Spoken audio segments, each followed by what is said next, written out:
కాదు. మరి ఆలస్యం చేయకుండా మా మెగాస్టార్ గారికి మైక్ని హ్యాండ్ ఓవర్ చేసేస్తున్నాము. చిరంజీవి గారు. Right, thank you.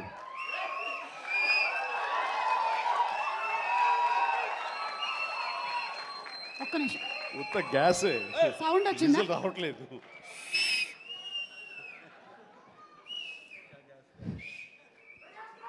చాలా సరదాగా జరుగుతున్న ఈ వేడుకలో పాలు పంచుకున్నందుకు చాలా ఆనందంగా ఉంది.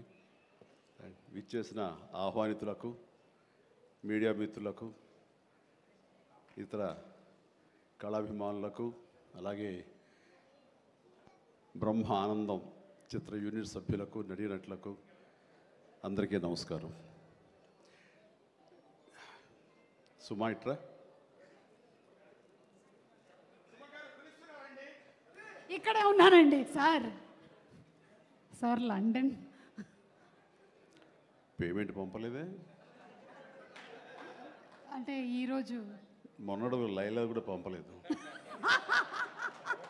ఇద్దరి మధ్య అండర్స్టాండింగ్ అండి. తనకు వెళ్ళే చోట నా గురించి చెప్పుద్ది, నేను వెళ్ళే చోట తన గురించి చెప్తాం. ఆ రకంగా ఒకళ్ళు కోఆపరేట్ చేసుకుంటూ వచ్చి మొత్తంలో పంచుకుంటాం. అది వేరే విషయం.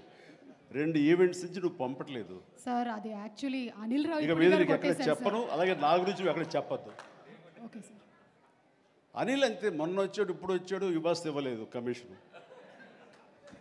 ఇప్పుడు మన ముగ్గురే దొరికాం కదా ఎవరికైనా ఫంక్షన్ పిలవడానికి. అందుకు నీ మీద న్యాయంగా ఉందామా సార్? నువ్వు మూట తప్పద్దు, సారీ మాట తప్పద్దు. రైట్. అంటే మొన్న ఆ ఫంక్షన్కి వెళ్ళాము, మళ్ళీ ఈ ఫంక్షన్కి నేను తప్ప ఎవరు లేరా అని మీకు అనిపించవచ్చు. కానీ నెంబర్ ఆఫ్ ఫిల్మ్స్ చేయటం మూలంగా నెంబర్ ఆఫ్ ఈవెంట్స్ చేయాల్సిన పరిస్థితి, సినిమా కథ ఎంత ముఖ్యమో అది ప్రాపర్ టైంలో ఆ డేట్కి రిలీజ్ చేయటం కూడా అంతే ముఖ్యం. మంచి థియేటర్లో రిలీజ్ చేయటం అంతకంటే ముఖ్యం. అన్నిటికీ మించి సినిమాని ప్రమోట్ చేయటం, ప్రేక్షకుల గుండెల్లోకి తీసుకువెళ్ళటం, వాళ్ళ మైండ్లో ఈ సినిమా గురించి చెప్పడం అది చాలా చాలా ప్రధానమైపోయింది. ఈ మధ్యకాలంలో అత్యంత అద్భుతంగా ప్రమోషన్ చేసింది అనిల్ రావిపూడి. సంక్రాంతికి వస్తున్నాం, ఎంత బాగా చేశారంటే ఎక్కడ చూస్తే సరే వాళ్ళే కనపడుతున్నారు. ఎక్కడ చూస్తే ఇంత బాగా చేస్తున్నారు, ఇంత సరదాగా చేస్తారు. వెంకటేష్ కూడా చాలా బాగా రియాక్ట్ అవుతాడు స్టేజ్ మీద. ఈ సినిమాకి వెళ్ళాలనే ఫీలింగ్ కలిగింది. అది ఎంతో హెల్ప్ అయ్యింది. సో ప్రమోషన్స్ అనేది అంత ఇంపార్టెంట్. ఈ సినిమాకి వచ్చేసరికి రాజా రవీంద్ర నాకు చెప్పేది ఏంటంటే, అనే మన బ్రహ్మానందం గారి అబ్బాయి సినిమా ఉంది. విన్నాను, ఏదో బ్రహ్మానందం అని. అది ఎప్పుడు రిలీజు ఇదే. కానీ తను 2-3 హీరోల కోసం ట్రై చేశారు. వాళ్ళిద్దరూ రాలేని పరిస్థితిలో ఉన్నారు. నేనే కొంచెం కోఆర్డినేట్ చేస్తాను. ఇప్పుడు ఎవరు హీరో వచ్చే పరిస్థితి లేరు. ఎవరో ఒకళ్ళు మెయిన్ హీరో వస్తారు కానీ సినిమా లేదు. మొత్తం డల్ అయి ఉన్నారు. ఎలాగంటే ఎందుకు బ్రహ్మానందం అబ్బాయి అండి, మన ఫ్యామిలీ అయ్యా, చెప్పు నేను వస్తాను. ఇది నేను సంపాదించుకున్నటువంటి ఈ ఇమేజ్ని ఎంతో కొంత ఒక సినిమా ప్రమోషన్ కోసం, ఒక బిడ్డకి ఒక గుర్తింపు తీసుకురావడం కోసం, ఒక బిడ్డకి భుజం కాయడం కోసం నేను వస్తాను. బ్రహ్మానందం ఎందుకంత మొహన పడతాడు, ఫోన్ తీ అని ఇందాక ఆయన చెప్పినట్లుగానే ఫోన్ తీసి బ్రహ్మానందం నేను వస్తున్నాను అని ఏదో మాట్లాడబడి నేను వస్తున్నాను, దట్స్ ఇట్, ఇంకా నాకు టైం లేదు, ఏదో మనుషులు ఎదురుగా ఉన్నారు, తర్వాత మాట్లాడి ఫోన్ పెట్టి మళ్ళీ ఇప్పుడు స్టేజ్ మీద ఇప్పుడు మాట్లాడటం. అంటే ఇదేదో గొప్పగానో లేకపోతే ఇంకోడో కాదు. మరి ఎక్కడ చూస్తే చిరంజీవి వస్తున్నాడు, టూ మచ్ ఆఫ్ ఎక్స్పోజర్ అంటే అనుకోని నాకేం పర్వాలేదు. నా ఇమేజ్, నా మాటకి నమ్మి కొంతమంది సినిమా బాగుంటే చెప్తాడు, ఈ సినిమాను చూడమని చెప్తున్నాడు అని ప్రేక్షకుల్లో ఆ గుడ్ విల్ ఉంది. కాబట్టి ఆ గుడ్ విల్ని, ఆ ఇమేజ్ని వాడి ఒక సినిమాకి, ఒక బిడ్డకి అది భవిష్యత్తుకు ఉపయోగపడుతుంది అనుకుంటే కనుక ఖచ్చితంగా నేను దాన్ని వెచ్చిస్తాను, దాన్ని స్పెండ్ చేస్తాను, దాన్ని ఖర్చు పెడతాను. చాలామంది ఏంటంటే టూ మచ్ ఆఫ్ ఎక్స్పోజర్ నీ గ్లామర్ని తగ్గించేస్తుంది, గ్లామర్ అనేది గుప్పిట్లో ఉన్నంత వరకే, తెలిస్తే ఏముంది అని అంటే తెరుస్తాను. గ్లామర్ అనేది పోయే గ్లామర్ కాదు, ఇది గుండెల్లో ఉండే అభిమానం, అంత తేలిగ్గా తరగదు. 47-48 సంవత్సరాలుగా ఏర్పడినటువంటి ఇది కాంక్రీట్ అయిపోయింది వాళ్ళ గుండెల్లో. కాబట్టి ఎవరు ఎంత తవ్వుకుందామన్నా సరే దాని ఫ్లేవరే వెళ్తుంది తప్ప అసలు మెటీరియల్ వెళ్ళదు గుండెల్లో నుంచి. కాబట్టి ఖచ్చితంగా నా ప్రమేయం, నా ఇది ఆ పిల్లల కోసం కానీ నా మిత్రుడు, నాకు శిష్యుడు లాంటి వయోవృద్ధుడు ఆ బ్రహ్మానందాన్ని తన కోసంగా నేను రావటం అనేది ఇది నాకు సంతృప్తి. ఎవరి అబ్బాయి నేను కుర్రోడు వచ్చి డిస్టర్బ్ చేయొద్దు ప్లీజ్, సీరియస్గా మాట్లాడతాను. ఏమంటే ఈ చంటబ్బాయి షూటింగ్ జరుగుతుండగా మనందరం బ్రహ్మానందం ఈ సినిమా గురించి మాట్లాడుకోవాలి, కానీ ఇక్కడ ఉన్న ఆత్మీయత ఆప్యాయత ఈ ఆత్మీయులు చూస్తుంటే కనుక గతం గుర్తుకొస్తుంది, చెప్పకుండా ఉండలేకపోతున్నాను. అండ్ చంటబ్బాయి షూటింగ్ జరుగుతుండగా నేను ఇందాక చెప్పాడు కదా ఇట్లాంటి హీరో అని కాను నేనంటూ చార్లీ చాప్లిన్ గెటప్ వేసుకుని ఒక దిమ్మ మీద ఉంటుంది. అక్కడ అసలు టెన్షన్గా ఉంది, ఎందుకంటే అది చిన్న కోన్ షేప్లో ఉంటుంది. అక్కడ నిలబడి డ్యాన్స్ చేస్తున్నాను, జంజాల గారు చూస్తున్నారు. ఎవడో ఒకడు ఇక్కడ ఉండి ఎర్రిమోహం వేసుకుని విజిల్ వేసేసి అన్నాడు. చాలా డిస్టర్బెన్స్ కనిపిస్తుంది ఎదురుగా ఉండి. ఎవరది పంపించండి అన్నాడు. వెళ్ళి బ్రహ్మానందం జంజాల గారు వెనక్కి వచ్చావయ్యా అని వెళ్ళాడు. సరే ఏమనుకున్నా అయిపోయింది, షార్ట్ అయిపోయింది. సార్ ఎవరో కాదండి, అత్తిలో లెక్చర్గా పనిచేస్తున్నాడు, పేరు బ్రహ్మానందం అని. ఓ అట్లాగా, సారీ అండి నేను ఎవడో అనుకున్నానంటే. లేదండి మీరు అభిమాని అండి, మీరంటే చాలా ఇష్టం, అందులో లైవ్లో మీరు డ్యాన్స్ చేస్తుంటే వాడు థ్రిల్ అయిపోయి విజిల్ వేసేసాడు, వాడు తెలీదు డిస్టర్బ్ చేయకూడదు అని సంగతి అంటే సరే. అండ్ మంచి మిమిక్ అండి, బాగా మిమిక్రీ చేస్తాడు అందరికీ. అలా అయితే సాయంత్రం కూర్చోబెట్టుకుందాం అని చెప్పేసి సాయంత్రం మా రూమ్లో కూర్చోబెట్టుకుంటే చాలా రకాల మిమిక్స్ చేశాడు, చాలా రకాలైనటువంటి స్కిట్స్ చేశాడు. నాకు ఆశ్చర్యం వేస్తుంది, ఇంత టాలెంట్ ఉంటుందా, ఎంత బ్రహ్మాండంగా కడుపుబ్బు నవ్వించాడు అనమాట. అక్కడి నుంచి ప్రతిరోజు ఈవినింగ్ అయ్యేసరికి తనతో కూర్చోవడం నాకు అలవాటు అయిపోయింది. మరి ఇందులో వేషం లేదా అంటే అదేనండి అడుగుతున్నాడు, ఇంత వేషం ఇవ్వాలని. ఏదో చిన్న క్యారెక్టర్ ఏదో ఇచ్చాను నేను, అది ఇంకా సినిమా రిలీజ్ అయ్యే పరిస్థితి లేదు. అండ్ ఇక్కడే షూటింగ్ దగ్గర జరుగుతుంది కదా రా అని పిలిచారంటే మనకు సరదాగా కాసేపు టైం స్పెండ్ చేయొచ్చు. కానీ ఒక క్యారెక్టర్ ఇవ్వండి అంటే ఇస్తాను సార్, ఒక రన్నింగ్ క్యారెక్టర్ ఉంది సినిమా అంతా, అది ఇస్తాను అన్న.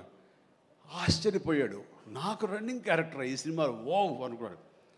అది సరిగ్గా నేను కూడా నమ్మాను, రన్నింగ్ క్యారెక్టర్. ఆయన చాలా చతురుడు జంజాల గారు. సో షార్ట్ పెట్టారు. ఫోర్గ్రౌండ్లో రామకృష్ణ బీచ్కి యువతల వైపు, రామకృష్ణ బీచ్ ఒక 400-500 యార్డ్స్ దూరంలో ఉంటుంది. సముద్రం ఒడ్డు, దాని తర్వాత రోడ్డు తర్వాత యువతల బిల్డింగ్లో మేము. సో నేను ఇంకో క్యారెక్టర్ మాట్లాడుకుంటుంటాం. ఆ మనిషికి ఎర్రటి చొక్కా వేశారండి, ఎరుపు చొక్కా. దూరంగా వెళ్ళండి బ్రహ్మానందం గారు, మీరు వెళ్ళి పరిగెత్తుకుంటూ రెండు యాక్షన్ చెప్పిన తర్వాత ఇక్కడ ఆగండి అని ఏదో మార్క్ వేశారు. అక్కడికి వచ్చి అమ్మయ్య అని ఏదో డైలాగ్ చెప్పండి అన్నారు. అలాగే సార్ యాక్షన్ అన్నారు. బ్రహ్మానందం పరిగెత్తుకుంటూ వస్తున్నాడు. ఈలోగా మేము చేసిన సీన్ మేము చేసిన తర్వాత కట్ సార్ వెళ్ళిపోదాం అన్నారు. అని ఇంకా వస్తూనే ఉన్నాడు. మేము కెమెరా తీసుకుని వెళ్ళిపోయాం. అక్కడికి వచ్చి ఆగిన తర్వాత ఎవరు లేరు అక్కడ. ఇలా చూస్తాడు ఎరుజుపులు. సార్ అదేంటి సార్, నన్ను రమ్మన్నారు, అంత వెళ్ళిపోయారండి సార్. రన్నింగ్ క్యారెక్టర్ అయ్యా ఇది అయిపోయిందిగా అన్నాడు. రన్నింగ్ క్యారెక్టర్ ఇదే సార్, సినిమా అంతా రన్ ఉంటుందేమో అనుకోండి, అంటే త్రౌట్ క్యారెక్టర్ రన్నింగ్ క్యారెక్టర్ అంటాం. అది అనుకున్నాను సార్ అని ఆ చొక్కా రంగు ఏ వేశారో మొహంలో అదే కనిపించింది, ఆ ఎరుపుదనం. ఆయన బహుశా ఆయన మొహం ఎరుపు చేయడం కోసమో తెలియదు, ఆ ఎరుపుదనం కోసం ఎర్రచొక్క వేశారు. ఇట్లాగా అది మొదలు అక్కడి నుంచి ప్రతిరోజు అతను ఏడిపించడం, మేము సరదాగా రిక్రియేట్ అవ్వడం, రిక్రియేషన్ అతను మాకు. అలా అయిన తర్వాత షెడ్యూల్ అయిపోయిన తర్వాత నాకు అనిపించిందండి, అది ఇక్కడ చెప్పాల్సింది, ఇంత టాలెంట్ ఉన్న మనుషులు ఇట్లాగే ఉండిపోతే ఇక్కడే అణగారిపోతారు, ఇక్కడే కనుమరుగైపోతారు. ఇది చెన్నై తీసుకెళ్తే దెన్ మెడ్రాస్ తీసుకెళ్తే మనతో పాటు ఉంచుకుంటే మనకున్న పరిచయాలకు అందరితో పరిచయం చేస్తే ఇలాంటి టాలెంటు ఇంత కొత్తదనంగా కామెడీ చేస్తూ అలరిస్తుంటే ఇలాంటి వాళ్ళకి జస్ట్ భుజం చేయూతను అందిస్తే, భుజం కాస్తే కనుక వీళ్ళకి ఎక్కడికో వెళ్ళిపోతారు కదా. ఆ పని ఎందుకు చేయకూడదు, ఎందుకో స్ఫురణకు వచ్చింది. అండ్ జంజాల్ గారు ఇచ్చేవరే, కానీ ఆయనకి లిమిటేషన్స్ ఉంటాయి. బట్ నాకున్న పరిచయాల దృష్ట్యా బ్రహ్మానందం నువ్వు ఇక్కడి నుంచి ఎక్కడ వెళ్ళాలి అని, ఇంకా అత్రి వెళ్ళిపోతాను సార్, మళ్ళీ లీవ్ అయిపోతున్నాను. నువ్వు వెళ్ళలేదు, రేపు పొద్దున్న నాతో పాటు మెడ్రాస్ వస్తావు, ఏమవుతుందంటే ఫ్రెండ్కి చెప్పి లీవ్ ఎక్స్టెండ్ చేయిస్తాను సార్ అని. రేపు నాతో పాటు ఫ్లైట్ ఎక్కాను సార్, బట్టలు తెచ్చుకోలేదు సార్, మెడ్రాస్లో దొరుకుతాయి లేవయ్యరా అని నా మేకప్ మ్యాన్ బోర్డింగ్ పాస్ ఇతనికి ఇచ్చేసేసి ఆ మేకప్ మ్యాన్ వేరే ఫ్లైట్లోనో లేదా వేరే రోజు రమ్మని చెప్పేసి అదే ఫ్లైట్లో నా పక్కన ఎక్కించుకుని నేను తీసుకురావడం. అతను ఫ్లైటు, ఎయిర్పోర్టు ఇవన్నీ కొత్త. సరిగ్గా ఇప్పుడు మీమ్స్లో మొహం పెడతాడు కదండి, ఎరుపు మొహం పెడతాడు కదా, రెడ్ ఫేస్ పెడతాడు కదండి, ఆ రెడ్ ఫేస్ అతనికి త్రోట్ అలా ఫిక్స్ అయిపోయింది. ఆ ఫ్లైట్ ఎక్కడం, ఆ ఎయిర్ హోస్టెస్ చూడటం ఇవన్నీ కలిపి. అండ్ ఆ తర్వాత ఇంటికి తీసుకెళ్ళాను. అసలు ఒక ట్రాన్స్లో ఉన్నాడని నాకు తర్వాత చెప్తాడు. మా వెళ్ళేసరికి ఈడెవడరా బాబు అసలు ఇంత ఎర్రటి ఫేస్ వేసుకుని వచ్చాడో అని మా తమ్ముళ్ళు ఇద్దరు చూసి వింతగా చూడటం, అన్నయ్య వచ్చి మన డైనింగ్ టేబుల్ మీద వీడు కూర్చోబెడికి భోజనం పెట్టడం, వాటితో పాటు టైం స్పెండ్ చేయటం, ఇవన్నీ చూస్తుండే వాళ్ళకి అన్నయ్యకి ఎంతో నచ్చితేనే కానీ ఒక మనిషిని ఇలాగా దగ్గర దరిచేరడం అని చెప్పేసి అనుకుంటూ వాళ్ళ ఆ రోజు నుంచి ఎక్కడ ఏ 100th ఫంక్షన్ జరిగినా, ఎక్కడ ఏ ముహూర్తాలు జరిగినా, ఎక్కడ ఏ పార్టీలు జరిగినా సరే బ్రహ్మానందాన్ని వెంట వేసుకుని నేను అందరి దగ్గరికి వెళ్ళటం, అక్కడికి వెళ్ళిన తర్వాత పెద్ద పెద్ద ప్రొడక్షన్ హౌసెస్ నిర్మాతలకు పరిచయం చేయటం, బ్రహ్మాండం చేయవే అదే బిచ్చే అంటే వెంటనే ఆయన చేసేయటం, వాడికి భలే చేస్తున్నాడయ్యా అని అంటాం. అక్కడి నుంచి రావు గోపాలరావు గారు, రామలింగయ్య గారు ఇలాంటి క్యారెక్టర్ యాక్టర్ల దగ్గర ఆ షూటింగ్ ఉంటే అక్కడ చేయించడం, అలాగే కొండవీటి రాజా ఇలాంటి 100th ఫంక్షన్ జరుగుతుంటే కనుక రాఘవేంద్ర గారు, దేవి ప్రసాద్ గారు ఇలాంటి వాళ్ళ దగ్గర తను చేయించడం, ఇట్లాగా తనకి నేను అంబాసిడర్ని, తనకి ఏజెంట్ని అయ్యి తనకి టాలెంట్ని అందరికీ తెలిసేలాగా ఆ ప్రయత్నం చేశాను. ఎందుకంటే అంత టాలెంటెడ్, అంత పొటెన్షియాలిటీ ఉన్న వ్యక్తి వెళ్ళిపోకూడదు. ఈ రోజున ఎంతోమంది అలాంటి ఊపు లేక, అలాంటి ఉత్సాహం లేక, అలాంటి ప్రోత్సాహం లేక, అలా చేయూతిచ్చేవాళ్ళు లేక, ఎంకరేజ్ చేసేవాళ్ళు లేక ఎంతోమంది అణగారిపోయి ఉంటుంటారు మహానటులు. బట్ బ్రహ్మానందన్ అలా కాదని తీసుకొచ్చి చేసినందుకు ఇప్పటికీ మా ఇద్దరి మధ్య సత్సంబంధం ఉంది, ఆ ప్రేమానురాగాలు ఉన్నాయి, ఆ గురు శిష్యుల అనుబంధం ఉంది. అండ్ అది ఈ రోజున ఇలాంటి గొప్ప ఫీల్డ్లో, ఇంత అద్భుతమైన ఫీల్డ్లో ఇంతగా రాణించి బ్రహ్మానందం అంటే ఒక ఎన్ని రకాల అవార్డులు, Guinness book awards, Padma awards, ఇంకా ఒకటేంటండి ఎన్నెన్నో. ఒకసారి వాళ్ళ ఇంటికి వెళ్తే కనుక ఇంత పెద్ద హాల్ నిండా తనకు వచ్చేటువంటి మెమెంటోస్తో నింపేశాడు. అంటే ఎంత తన చరిత్ర అంతా కనపడుతుంది ఆ రూమ్లో. నాకు ఆశ్చర్యం వేసింది, అద్భుతం అనిపించింది. అలాంటి బ్రహ్మానందం ఇలాంటి ఫీల్డ్లో తన బిడ్డలను కూడా తీసుకురావాలి అంటూ ఈ రోజున రాజా గౌతమ్ 2-3 సినిమాలు చేసినా సరే, అవి అంతంతగా అలరించినా సరే, బట్ ఈ సినిమా మళ్ళీ మనకు ప్రయత్నం చేస్తున్నప్పుడు బ్రహ్మానందంతో పాటు మరొక ఇంట్లో వ్యక్తిగా దానికి రావాలి, ఈ సభకు రావాలి, దీనికి 10 మందికి తెలిసొచ్చేలాగా నా వంతు ప్రయత్నం చేయాలి అని. ఆ తర్వాత దీని డైరెక్టర్ నిఖిల్, యంగ్స్టర్స్, ఈ యంగ్స్టర్స్ యొక్క థాట్స్ చాలా ఫ్రెష్గా ఉంటాయి. ఇలాంటి ఫ్రెష్ థాట్స్, ఇలా మోడర్న్ టేకింగ్ తోటి వాళ్ళు ఖచ్చితంగా జనం పల్స్ బాగా తెలిసిన వాళ్ళు కాబట్టి వాళ్ళు తీయాల్సిన విధంగా ఇది అద్భుతంగా తీస్తారని, సరిగ్గా February 14th ఈ సినిమా వస్తుంది, అలరిస్తున్న ప్రగాఢమైన నమ్మకం నాకుంది. కాబట్టి ఈ సినిమాని డైరెక్ట్ చేసినటువంటి నిఖిల్కి, అలాగే రాహుల్కి నిర్మాతకి, అండ్ మిగతా సభ్యులందరూ ఎవరైతే ఉన్నారో టెక్నీషియన్స్, మన సార్ పేరున మ్యూజిక్ డైరెక్టరు శాండిలియా గారికి, అండ్ వీళ్ళందరికీ నేను మనస్ఫూర్తిగా అభినందన తెలియజేస్తాను. ఇక నాకు ఇష్టమైన నటుల్లో మళ్ళీ మన రఘుబాబు, తర్వాత వెన్నెల కిషోర్ గారు, మన రాజీవ్, అండ్ వీళ్ళు ఇందులో ఈ సినిమాలు ఉండటం అనేది మామూలు సినిమా కాదు, చాలా పెద్ద సినిమా అన్న భావం కలిగింది.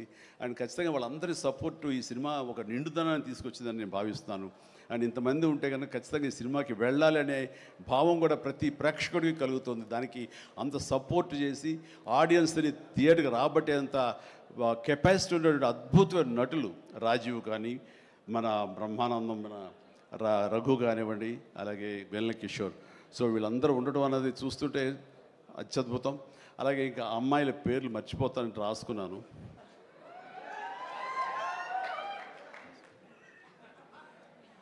ప్రియ, ఐశ్వర్య, ద్వివేజ, ముగ్గురు బాగున్నారమ్మా.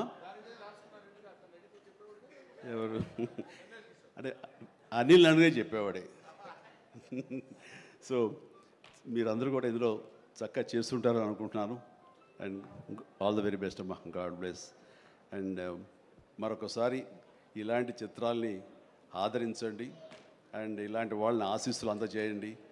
వీళ్ళకి అద్భుతమైన భవిష్యత్తు మీరే ఇవ్వాలని ప్రేక్షకులకి నేను తెలియజేసుకుంటూ, ఇలాంటి వేడుకలో పాలు పంచుకోవడానికి నాకు అవకాశం ఇచ్చినటువంటి బ్రహ్మానందంకి మరీ అంటే బ్రహ్మానందం ఇస్ ఎవరో కాదు, నా ఆల్టర్ ఈగో, నా సోల్మేట్. బ్రహ్మానందాన్ని విపరీతంగా ప్రేమించిన సందర్భాలు ఉన్నాయి, విపరీతంగా ఏడ్పించిన సందర్భాలు ఉన్నాయి, విపరీతంగా కోపడిన సందర్భాలు ఉన్నాయి. ఏది జరిగినా సరే ఒక ఫాదర్ లాంటి వాడు, తనకంటే నేను చిన్నవాడినైనా సరే నన్ను ఎప్పుడూ పెద్దగా చూస్తుంటాడు. ఆ పెద్దరికంలో అంటే అన్నారు అనేలాగా ఉండేటటువంటి గొప్ప వెల్కమింగ్ నేచర్ నన్ను మనసులో అంతగా పెట్టుకున్నాడు. కాబట్టి నాకు ఆ స్వతంత్రం ఉంది. ఆ స్వతంత్రం ఈ రోజున ఈ యూనిట్లో ఎవ్వరు నన్ను పిలవకపోయినా ఆహ్వానించకపోయినా సరే నేనే వస్తానని స్వయంగా నేను ఫోన్ చేసి వచ్చేంత ప్రేమ నాకు కలిగించాడు, కనబరిచాడు. అలాంటి బ్రహ్మానందం మన ఈ ప్రేమ కలకాలం ఇలాగే కొనసాగాలి. అండ్ ఈ సినిమా February 4th ప్లీజ్ దయచేసి 14th అత్యద్భుతంగా ఆడుతుంది. నీకు పుత్రోత్సాహం కలుగుతుంది, నువ్వు చక్కగా గర్విస్తావు. నేను ఏ రకంగా అయితే పుత్రోత్సాహాన్ని అనుభవిస్తున్నానో అంతకంతగా నువ్వు అనుభవిస్తావు కోరుకుంటున్నాను ప్లీజ్. ఎందుకంటే మనం ఎంత సంపాదించాం, బ్యాంక్స్లో ఎన్ని కోట్లు డిపాజిట్ చేసుకున్నాము, ఇక్కడ ల్యాండ్ బ్యాంక్ ఎంత మనం చేసుకున్నాము, అది కాదు మనకు సంతోషాన్ని ఇచ్చేది. మన బిడ్డలు అభివృద్ధిలోకి వచ్చి వాళ్ళు చక్కగా ఫ్లరిష్ అయితే అది ఇచ్చేటటువంటి గొప్ప సంపద, ఆనందం, సంతృప్తి అది అంతా ఇంత కాదు. మనం ఎన్ని సంపాదించి బిడ్డలు సరైన మార్గంలో లేకపోతే ఎంతగా కృంగిపోతాం కూడా మనం ఊహించుకోవచ్చు. ఇప్పుడు అలాంటి పరిస్థితి రాకుండా బిడ్డలు ముందు అసలు బుద్ధులు బంగారం నీ బిడ్డలు ఇద్దరి, అది నాకు తెలుసు. బట్ వాళ్ళ భవిష్యత్తు కూడా బంగారంగా ఉంటుందని మనస్ఫూర్తిగా నేను ఆశిస్తాను. భగవంతుని ఆంజనేయ స్వామిని నేను కోరుతున్నాను. ఇక కొసమెరుపు ఇక్కడ అనిల్ బాబు నాన్న గాడ్ బ్లెస్ యువరా. అండ్ అనిల్ రావుపూడి సినిమా అన్న దగ్గర నుంచి అతను చెప్పిన లైన్ దగ్గర నుంచి నాకు కొత్త ఉత్సాహం వచ్చేస్తుంది. ఎప్పుడప్పుడు సెట్లకి వెళ్తాం, ఎప్పుడు ఆ కామెడీ చేద్దామని. అంటే ఈ మధ్య పొలిటికల్గా వెళ్ళినప్పుడండి, పాలిటిక్స్లో ఉన్నప్పుడు ప్రతిరోజు స్ట్రెస్ఫుల్ అండ్ ఎంతో సరదాగా ఉత్సాహంగా ఉండేవాడు నేను సినిమాల్లో ఉండగా. అక్కడికి వెళ్ళిన తర్వాత ప్రతిదీ స్ట్రెస్సే. అన్నవాడిని అననవాడిని కూడా తిట్టాలి, ఏం తిట్టాలి తిట్లు రాసుకుంటూ మొత్తం స్ట్రెస్ఫుల్గా ఉండేది. కొన్నాళ్ళు పోయిన తర్వాత మా ఆవిడ అడిగింది, ఏంటండి మీరు దేనికి స్పందించట్లేదు, దేనికి పెద్ద నవ్వటం లేదు, ఏమైంది? ఏమో నాలో హాస్య గ్రంథులు దొబ్బేసాయేమో అన్న ఫీలింగ్ నాకు వచ్చింది ఈ పొలిటికల్గా. అందుకని మళ్ళీ 150 సినిమా తర్వాత ఎక్కడో కొంచెం నిద్ర లేచి నవ్వడం మొదలుపెట్టి ఈ సినిమాతోటి నాలో ఉన్న హాస్య గ్రంథులు మళ్ళీ తిరిగి హాస్యం తారాస్థాయికి వెళ్తుందని ఆశిస్తున్నాను. అండ్ కూర్చున్నప్పుడల్లా అతని ఎనర్జీ అంత ఇంత కాదు, ఆ చెప్తుంటే నాకు వచ్చేస్తుంది అనమాట. అతను ఏదో చెప్తుంటే నేను ఇంకోటిదే చెప్పేస్తాను. అట్లా ఇద్దరం ఒకళ్ళు కంట్రిబ్యూట్ చేసుకుంటూ ఇలాంటి యంగ్ డైరెక్టర్ దగ్గర చేయటం మూలంగా నేను మళ్ళీ కొత్తగా ఆవిష్కరించుకున్నట్లు ఉంటుంది. అండ్ నేను అన్నాను, మనది వైన్ ఓల్డ్ వైనే, బట్ న్యూ బాటిల్ అది నువ్వు. కాబట్టి మన కాంబినేషన్ డెఫినెట్గా మళ్ళీ కొడతామంటే సందేహం లేదు, నాకు ఏ డౌట్ లేదు, ఖచ్చితంగా కొడతాం. అండ్ ఖచ్చితంగా ఉంటాడు. అండ్ చాలా సంతోషం. ఎవరో చెప్తున్నారు ఉంటారు సార్, ఖచ్చితంగా చైల్డ్ క్యారెక్టర్ ఏంటి? చాలా సంతోషం అండి, ఇప్పటికే చాలా కాలాతీతం అయింది అండ్ చాలా సంతోషంగా ఉంది. అండ్ మరొకసారి యూనిట్ సభ్యులు ప్రతి ఒక్కరికి నాగాశ్విన్ ఇప్పుడే అంటున్నాం. నాగాశ్విన్ అన్నాడు, సార్ సినిమా ఎప్పుడు ఫినిష్ చేస్తావయ్యా అని. సార్ త్వరగా చేసేసేయాలనిపిస్తుంది సార్, టైం వేస్ట్ చేయకండి సార్, వాల్యుబుల్ టైం ఇది, మీరు మంచి ప్రైమ్ యూత్లో ఉన్నారు అండ్ త్వరగా చేసేసేయండి అంటే, అదే సార్ థ్యాంక్ యూ సార్ మీరు అంత ఇదిగా అంటారంటే, నేను ఊరికనే అంటలేదు, త్వరగా ఫినిష్ చేసి నాకేదైనా ఉపయోగపడి నా గురించి ఆలోచిస్తాను అని. అంటే ఇలాంటి యంగ్స్టర్స్ చేస్తే కనుక మనం కొత్త ఉత్సాహంగా ఉంటుంది, కొత్తగా మా ఎనర్జీ ఉంటుంది. ఆ ఎనర్జీతోటి మళ్ళీ ప్రేక్షకుల్ని అలరించే సినిమాలు రాగలిగితే కనుక వావ్, అంతగా నేను కావాల్సినే ఉంది. అంటే ఈ జన్మంతా ఇంకా రాజకీయాలకి దూరంగా ఉంటూ సినిమాలకి అతి దగ్గరగా ఉంటూ హక్కును చేర్చుకుంటూ ఆ కళాన్ని తలుతూ ఉంటారు. అది అంటే చాలామందికి డౌట్లు వస్తున్నాయి, ఏంటి కొంచెం అటు వెళ్తాడా ఏంటి, వాళ్ళకి పెద్ద వాళ్ళందరికీ దగ్గర అవుతున్నాడు, వాళ్ళందరూ దగ్గర చేసుకొని ప్రయత్నం చేస్తున్నారు అంటే కాదు, మరో రకంగా సేవలు అందివ్వడం కోసంగా చేయడమే తప్ప అంతకు మించి పొలిటికల్గా వెళ్ళటం అనేది లేదు. ఆ డౌట్ పెట్టుకోవద్దు my dear friends, media friends. లేదు, పొలిటికల్గా వద్దు. పొలిటికల్గా ముందుకు వెళ్ళటానికి నేను అనుకున్న లక్ష్యాల్ని, నేను అనుకున్న సేవాభావాల్ని, ఆ సేవల్ని చేయడం కోసంగా పవన్ కళ్యాణ్ ఉన్నాడు, ముందుకు వెళ్తున్నాడు. Yes, thank you so much, love you all. Brahmanandam మరొకసారి పెద్ద హిట్ అవుతుంది, అవ్వాలి. దాన్ని మీరందరూ హక్కును చేర్చుకోండి, మీ ఆశీస్సులు ఇవ్వండి. బిడ్డ గౌతమ్కి మంచి భవిష్యత్తు అందివ్వండి. ఆ తండ్రికి పుత్రోత్సాహం మెండుగా పొందే అవకాశాన్ని మీ చేతిలో ఉంది. మీ ఆశీస్సుల వలన వస్తుందని ప్రగాఢంగా నమ్ముతూ ముగిస్తున్నాను. Thank you so much. Suma, payment sir Anil గారి అకౌంట్లోకి వేసాను సార్. రాజీవ్, మొత్తం అంతా మీ ఇద్దరు తీసుకున్నారా? నాకు ఇబ్బంది చెప్పండి అయ్యా.